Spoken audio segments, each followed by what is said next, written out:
Պարոն Բաղդասարյան, մամուլում կա հաղորդագրություն եղավ, որ Սերժ Սարգսյանը եւ Լևոն Տեր-Պետրոսյանը հանդիպել են, ուզում եմ իմանալ, խմբակցությունում արդյոք այս հարցը քննարկվել է, թե ոչ դուք տեղյակ եք, որ նրանք հանդիպելու են առաջին եւ երրորդ նախագահները։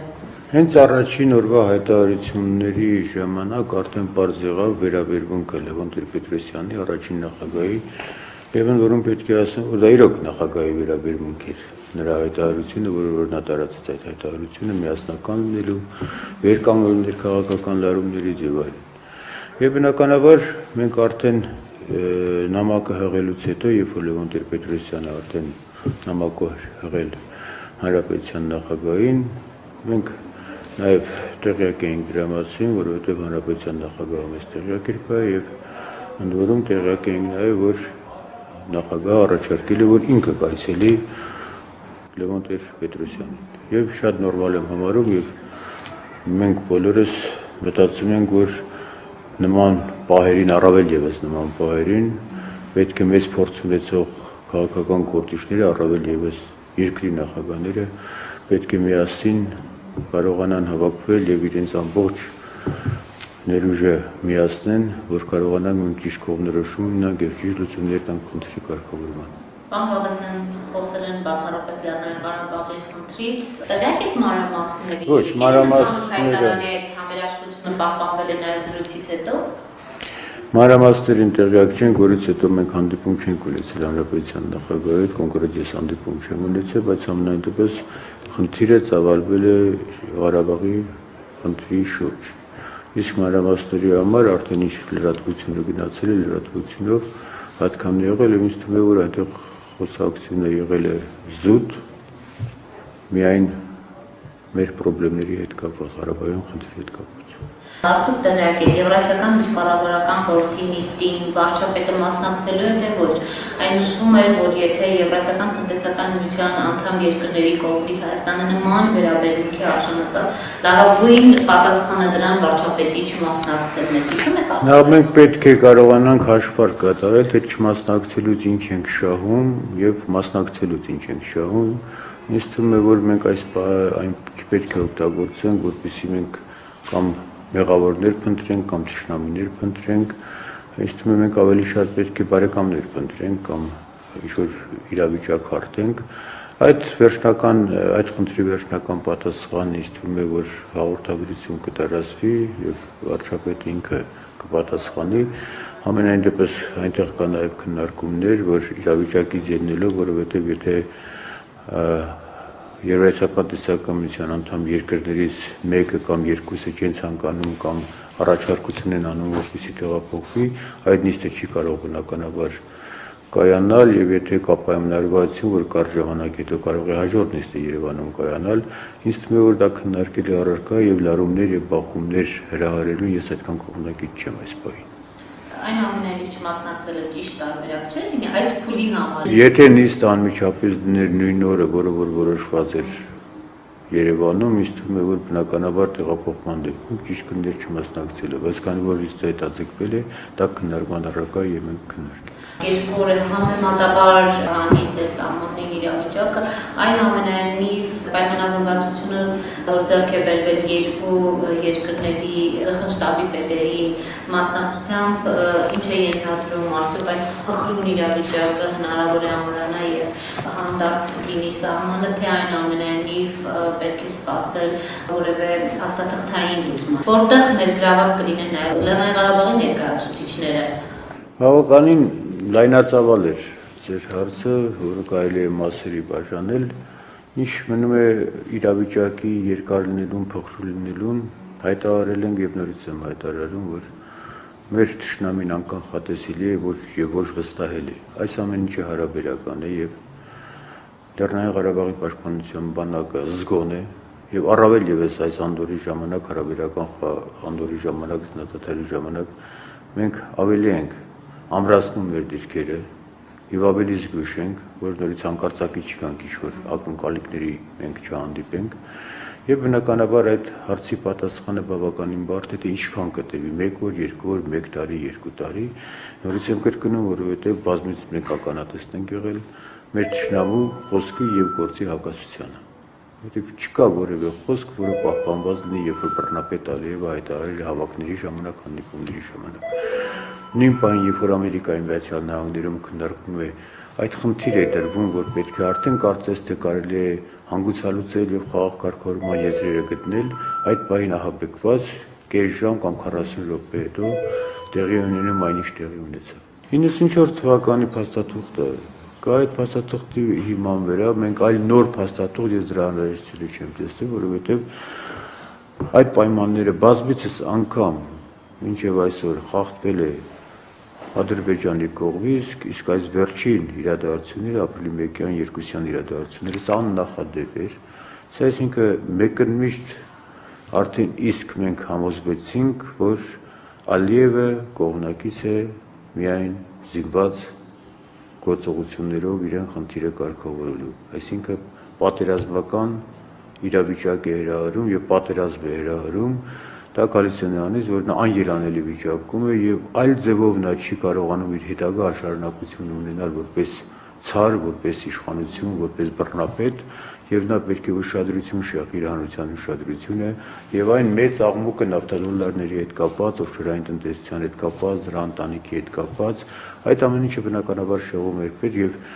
կարծում եմ, որ ժամանակին եւ իր իսկ ժողովուրդը, իր հանրությունը եւ միջազգային կառույցները պետք է տան գնահատական եւ դատապարտեն մարդու, որը իր ընտանիքի իրավիճակը փրկելու համար տալիս է հարյուրավոր, հազարավոր զոհեր։ Պարոն Բաղդասարյան, դուք նշեցիք, որ նա զենքով է պատկերացնում հարցի լուծումը, հիմա մենք, որ ունենք արդեն այս պատերազմը, մեր առաջնահերթությունների մեջ կարող է բանակը արդիական տեխնիկայով զինելու խնդիր դնենք, նկատի ունեմ ոչ թե 80-ականների զենքով պայքարենք, այլ նորագույն տեխնիկա ձեռք բերենք։ Մեր լրատվությանը պետք է օրդորը մի փոքր նկատ լինել 80-ականների զենքով պայքարել եւ հաղթել, դա չի նշանակում չունենալ։ Բնականաբար ժամանակի ընթացքում, ինչքան ժամանակը գնում է, այնքան նոր պահանջարկներ են առաջանում, առավել ևս զինամթերքի հետ կապված նոր պահանջներ, նոր առաջարկություններ, որովհետեւ զարգանում է ամեն ինչը եւ բնականաբար տեխնիկան նույնպես զարգանում է եւ մենք որևէ մեկ անգամ դա վաստակում չենք արել եւ աշխատող չենք արել։ Հնարավորությունները մենք չենք կարող նրանց ֆինանսական եւ նավթադոլարների հետ համեմատել, բայց եթե դրան գումարվում է մեր բանակի մարտունակությունը, մեր ամրությունը, մեր ոգին, մենք կարողանում ենք նաեւ 80-ական թվականների ձեռքով տոնել հաղթանակներ, ամենայն դեպս մեր ամբողջ ուշադրությունը, երկու հանրապետությունների ամբողջ ուշադրությունը այսօր սևեռված է մեր բանակի տեխնիկայի ապրանքման ուղղությամբ։ Եվ որևէ մեկ անգամ դա չենք անտեսել եւ չենք անտեսել։ Իսկ այն հայտարարությունները, որ մենք կարողանում ենք 80-ական թվականների զենքով հաղթել նրանց հզոր տեխնիկային, դա այդպես է եւ բնական է, որ դա եղել է, որովհետեւ մենք Ադրբեջանի նման ահաբեկված չենք, որ ինչ ունենք, չունենք, դնենք օգտագործենք, կործանենք, իսկ եթե դուք հաշվարկները կատարեք եւ շուտ մոտ ժամանակներս մասնագետները կկատարում են, թե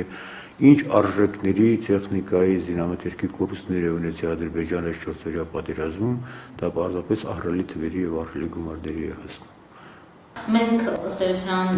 ունենք մի իրավիճակ, երբ Բակո Սահակյանը նույնպես ասում է, որ իրենք իմացել են, բայց չեն պատկերացրել մասշտաբները, այսինքն ըստ էության բոլորը ինչ որ կերպ իմացել են Ադրբեջանի քայլերի մասին, բայց չեն կարողացել կանխել, ինչ է տեղի ունեցել, իբրև խմբակցության ղեկավարի, ձեզ ինչ է հայտնի, ինչու եղավ այսպես եւ ինչու չկարողացանք կանխել հենց ներթափանցումը։ Ինձ թվում է, որ ամեն ինչ կանխված է, պարզապես ինչ եղավ, որ կարելի էր ավելի կանխել, որովհետեւ նման տիպի այս քանակությամբ չզարգանա իրադարձությունների հետ նկատի ունեք։ Ընդհանուր առմամբ, քանի որ 4-ից հետո միշտ հակահետախուզությունը ճշտումները կատարում էր, թե որ կետերում է, որ կարելի է, որ կետերը պետք է ուժեղացնել, պաշտպանվել եւ լայնածավալ, լայնամասշտաբ այսպիսի գործողությունները իրոք կարող է անակնկալ եղել, հիմնականում թշնամին խոցելի տեղերն է փնտրում, թե որտեղից ավելի է խոցելի եւ որտեղից կարելի է ներխուժել եւ մենք ուժեղացնում ենք այդ կետերը։ Այս անգամ նա բնականաբար իր ուսումնասիրությունների արդյունքում տեսել է, որ դրանք այդքան արդյունավետ չեն, որովհետև այդ խոցելի տեղերը ամբողջովին մենք կարողանում ենք հզորացնել եւ անդադ դուրս են շպրտվում, քանի դիվերսիոն խմբեր թողացին մեր տարածքներում եւ գնացին, եւ այս անգամ նա խորամանկաբար, նենգաբար ամբողջ տարածքով մեկ, այսինքն իր զոհերի հաշվին, որ ինչքան կզոհենք, մի անցք գտնենք, որպեսզի ներխուժենք եւ լայնածավալ այդ գործողությունները նա կատարեց։ Կարող է եղել է անսպասել է եղել, անսպասել է եղել, բայց ես չեմ ցանկանում, որ այս պահին, քանի որ արդեն իրավիճակը մենք կարողացել ենք վերահսկելի դարձնել եւ կարգավորել, չենք ցանկանում, այսպես ասած, սկսել մեղավորներ փնտրել, թե ինչու այս կետը ուժեղացված չէ, դրա փոխարեն մեկ այլ կետեր ուժեղացված, ավելի քաղաքական մեծ նշանակություն ունեցող կետեր։ Եվ այնքան անկանխատեսելի է ճշնամին, նույն բանը կարող է լինել նաեւ հայկական սահմանների կողմից։ Դուք դրա ականատես եղաք եւ Վարդենիսում Քելբաջարի Ղարաբաղի կողմից եղած ռմբակոծությունները, Տավուշի մարզում եղած ռմբակոծությունները, այսինքն նա ցայտնոտի մեջ եւ նրա համար նշանակություն չունի, թե դա իրեն ասած իր նախկին տարածքների ռմբակոծում, թե ռմբակոծում է հայկական տարածքներին, Ղարաբաղյան տարածքներին, թե հայկական, որովհետեւ նա արդեն այն ախորժակով, որ սկզբում ցանկանում էր ներխուժել երկիր չկարողացավ եւ նա անմիջապես ընկավ ցայտնոտի մեջ եւ սկսեց տարբեր տեսակի դրամաչափի իր զինանոցը օգտագործել, իսկ կարող եմ ասել դրա 90% ապարդյուն։ Պարոն Բաղդասարյան, իսկ միջազգային կառույցների արձագանքը, որ քննարկվեց եւ նաեւ քննադատվեց այս անգամ իշխանության ներկայացուցիչների կողմից, ինչպես պետք է հասնել նրան, որ կարողանան ազդեցություն ունենալ փոփոխության առումով մտահոգությունից գործի անցնելու։ Ձեզ ասեմ, որևէ մեկ անգամ այդպիսի մեծ անակնկալներ կամ սպասելիքներ չենք ունեցել, թե միջազգային կառույցները կարող են կանգնել հայոց աշխարհին, Հայաստան աշխարհին եւ ասել, որ մենք ձեզ հետ ենք, միասին ենք։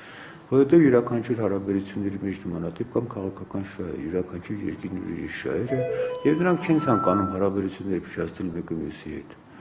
Բնականաբար նրանք շատ զգուշաբար էին իրենց հայտարարություններն անում եւ Մինսկի խմբի հայտարարությունը, որ մենք փորձագետներ չենք, մենք չենք եկել մեղավորներ գտնելու, ով է սկսել։ Եվ այստեղ ինձ թվում է, որ այս որոնողական աշխատանքներում, երբ որ արդեն պահանջ է դրվում, որ պետք է համապատասխան խմբեր աշխատեն, իրավիճակը իրական է ճշտելու համար, այստեղ մենք կարող ենք արդյունքի հասնել, որովհետեւ եւ միջազգային կառույցների ներկայացուցիչները, որոնք ականատեսն են եղել, արդեն իսկ ովքեր որ եղել են տեղում, նրանց թողած դիակները, խոշտանգված մեր կողմի խոշտանգված դիակները, խաղաղբնակության դիակները արդեն վավերացել են, գործեր են հարուցված բազմաթիվ եւ այդ նյութերի նախապատրաստվում են այդ նյութերի նույնացած տալու համար։ Եվ այն, որ հարկավոր է համապատասխան տեխնիկա սարքավորումներ տեղադրել ամբողջ սահմանի երկայնքով մեկ, եւ եթե մենք արդեն նորից Ադրբեջանը բնականաբար պետք է վայնասում բարձրացնի, բայց միջազգային հանրության միակ անելիքը նա պետք է լինի, որ նրա ճնշման տակ կամ համաձայնության, որպեսզի այդ բոլոր տեխնիկան սարքավորումները տեղադրվի։ Իհարկե, մենք այս կորցրածը հետ չենք կարող վերել զոհերի իմաստով եմ ասում, եթե այդ գործողությունները նրանք վայնասում չբարձրացնեն եւ լիներ շուտ, արդեն նրանք այդքան ծանծարձակություն չունենա, որպեսզի իրենք գործողությունը կատարեն, հետո կարողանան մոլորությամբ բժշկել միջազգային հանրությանը, թե այդ արել է հայկական կողմը։ Մենք այդ երկու կարևոր գործողությունները պետք է անենք, այս ավերացված փաստը մենք պետք է կարողանանք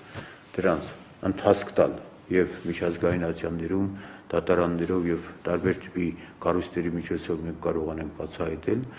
եւ հաջորդը, որ պետք է մենք կախարդելիչ գործողություններ կատարենք եւ կամ համաձայնության, որպեսզի ամբողջ երկայնքով մեկ սահմանի ամբողջ երկայնքով մեկ տեղադրվի համապատասխան սարքավորումներ, որպեսզի գործողությունները ամբողջովին ֆիքսվեն։ Պարոն Բաղդասարյան, ելք այս ամենի որն լինելու է վերջը։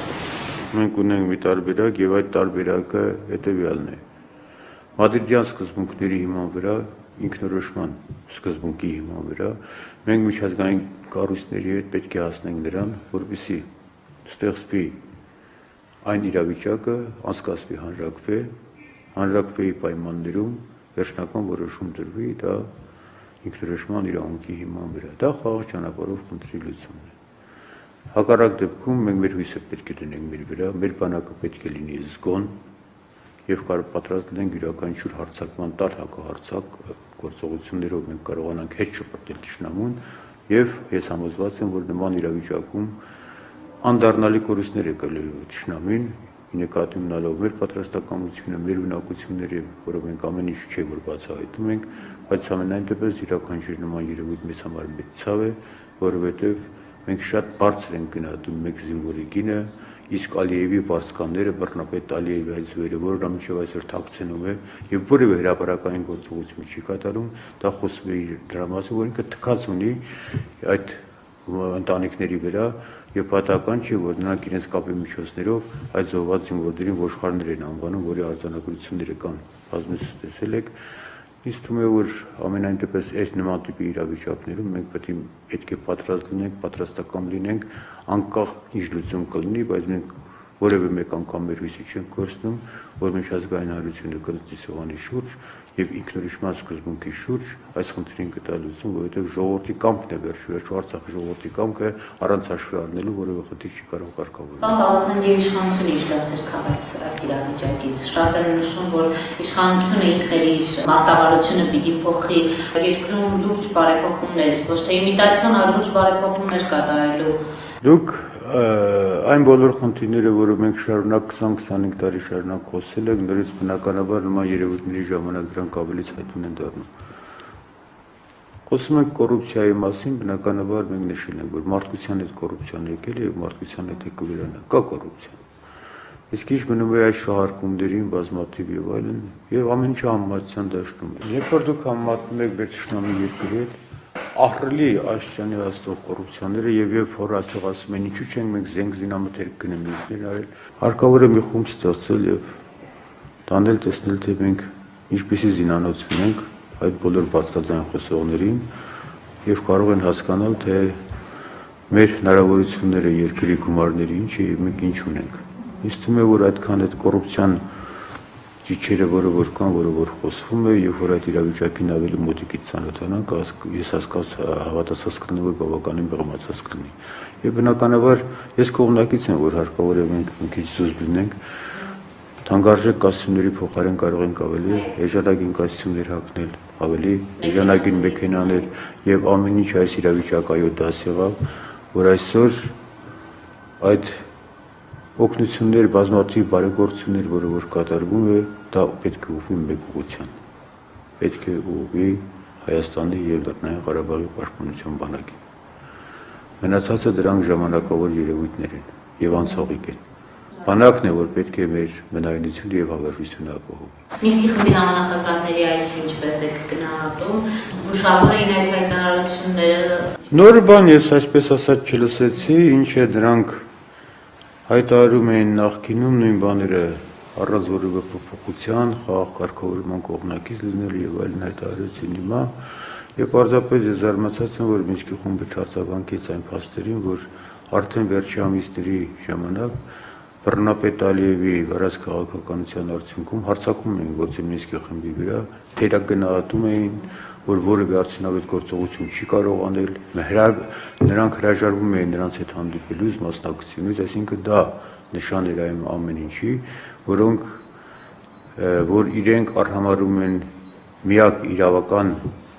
տեսանկյունից Մինսկի խումբը, որ իրավունք ունի այս հարցով զբաղվելու նրանց հետ հանդիպումներից եւ նրանք անում են ռազմատնտեսական հայտարարություններ։ Այդ մասին որևէ խոսակցին եւ որևէ հայտարարություն չեղավ։ Ինձ թվում է, որ կարող է Մինսկի խումբը սպասում է փաստահավաք խմբերին, ավելի հիմնավոր շաբաթների դեպքում նաեւ խոսքը վերջնականացի, բայց ամենայն դեպս այն գնահատականը, որը իրենք նախնական ունեցել են, որ ադրբեջանական կողմը արդեն հավատ չուներ Մինսկի խմբի նկատմամբ, որովհետև դա իրենց օգտին չէր շարժվում եւ տարածքային ամբողջականության սկզբունքը դնում էին եւ ասում էին, որ միայն սա է մեր սկզբունքը, որը Մինսկի խումբը դա չէր ընդունում։ Եվ իրենք դրա մասին գնահատականներ չեն հնչեցնում։ Դա ինձ թվում է, որ այդ կառույցի հեղինակազրկման հետ կապված խնդիր է եւ այդ կառույցի հեղինակությունը բարձրացնելու համար նրանք պետք է ավելի ուղիղ եւ օբյեկտիվ հայտարարություններ անեն եւ իրականությունը նրանք պետք է բացահայտեն։ Նրանք հայտարարում են, որ մենք չենք զբաղվում թե ով է մեղավոր, ով չէ մեղավոր, ով է հարձակվել, ով չի հարձակվել, բայց ինչով են զբաղվում այդ դեպքում, եթե եկել են այցելություն են կատարել Բաքու, Ստեփանակերտ, Երևան, բնականաբար պետք է 3 հզոր կառույցների ներկայացուցիչները հայտարարություն անեն եւ ժողովրդին կարողանան ինֆորմացիա տալ, միջազգային հանրությանը պետք է կարողանան ինֆորմացիա տալ։ Եվ եթե նրանք դեռ համբերում են եւ սպասում են փաստաբակ խմբերին եւ այս կառուցված գործերի վերջնական ավարտին, որ տան իրենց հայտարարությունը, մենք կարող ենք սպասել նաեւ դրան։